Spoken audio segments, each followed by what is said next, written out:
It'll be a win if they just cover the spread. 49ers, all the expectations are on them. Now, give it up to everybody in this room. First 7th seed in the history of the NFL to win a playoff game.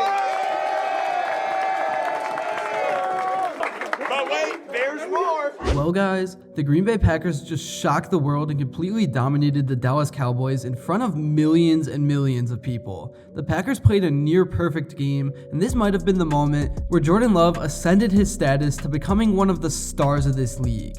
I really did think that this was the year that the Cowboys might finally break through. They had home field advantage throughout the playoffs, they were really hot coming into it, and Dak Prescott was playing at a near MVP level, and all we heard was hype surrounding this team.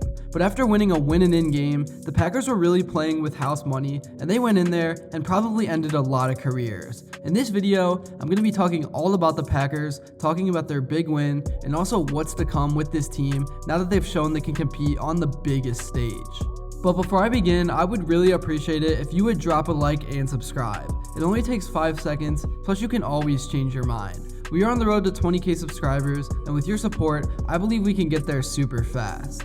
Alright, so like I said, Jordan Love was near perfect in this game, and he really didn't have to throw that much because they had such a big lead, and Aaron Jones was so dominant. Getting into a quick recap, the Packers started off the scoring early in the first quarter, driving down the field, and Aaron Jones punched in the touchdown to make it 7-0. Then early in the second, Aaron Jones scored another touchdown to make it 14-0. Jordan Love then threw his first touchdown of the day to Dontayvion Wicks down the middle of the field to go up 21-0. And by this point, all of the life was sucked out of AT&T Stadium. But things got even worse from here. Dak threw a pick six to Darnell Savage, and it was at this point that fans were just absolutely done. And I'm going to talk about what Dallas should do after this later, but like I said, this video is about the Pack. I think the Packers beat them so bad that tons of changes are going to be made. And just a side note, at what point does this become Jerry Jones' fault? Anyways, getting to the second half, well, I guess right before halftime, the Cowboys did score one touchdown, to go into half only down 20.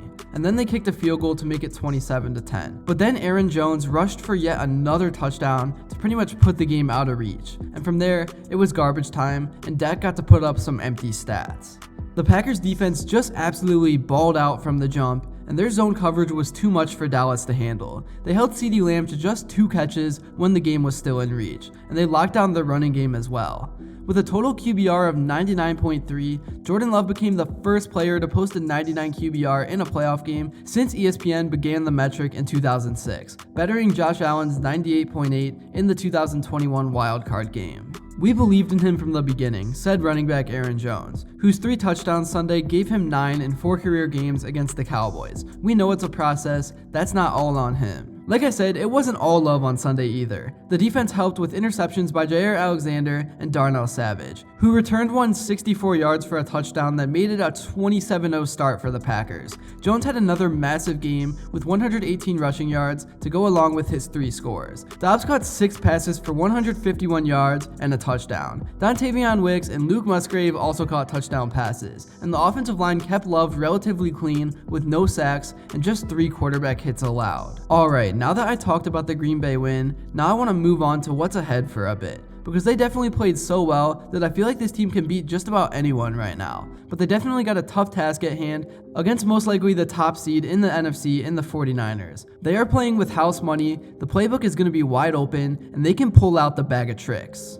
And if we didn't already find out who Jordan Love is this weekend, we will know if it's for real after this game. But even if they lose, the future is still super bright. Green Bay, for whatever reason, just has a knack for picking and developing QBs. It's actually insane to think about how they had Brett Favre, then Aaron Rodgers, and now Jordan Love.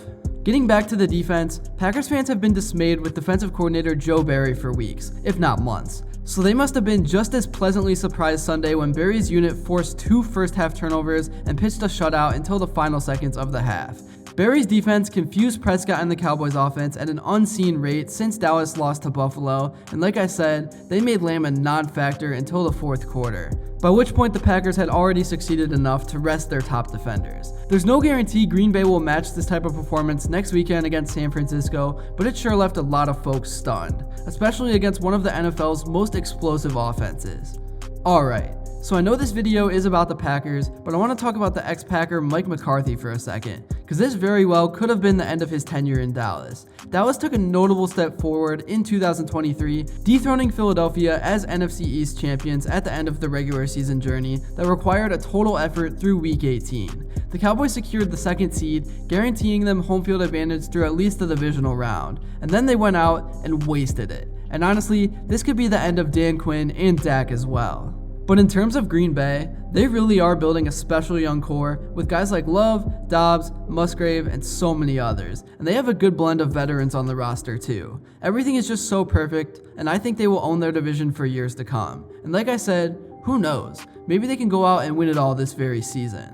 Also, before I end things off, shout out to Matt LaFleur, because at age 44, he has led this team in so many ways and is just a great football mind. He's always believed in Jordan Love from the start, and now that is of course starting to pay off in big ways. And I think the connection that the two have built together is going to be here to stay for a long time. In terms of the upcoming game, Purdy and running back Christian McCaffrey are top 5 MVP candidates that the Packers will be challenged to contain. And it does not stop there. The 49ers also feature all pros at tight end, fullback, and left tackle, with George Kittle, Kyle Juszczyk, and Trent Williams, as well as wide receivers Brandon Ayuk and Deebo Samuel. It's definitely going to be an interesting game coming up, and I can't wait to hear what you guys think about it in the comments below. That's really all I have to say for this one. Thank you all so much if you made it to this point, and if you enjoyed and haven't yet, make sure to drop a like and subscribe, because your support truly does mean the world. And until next time, I will see you all later.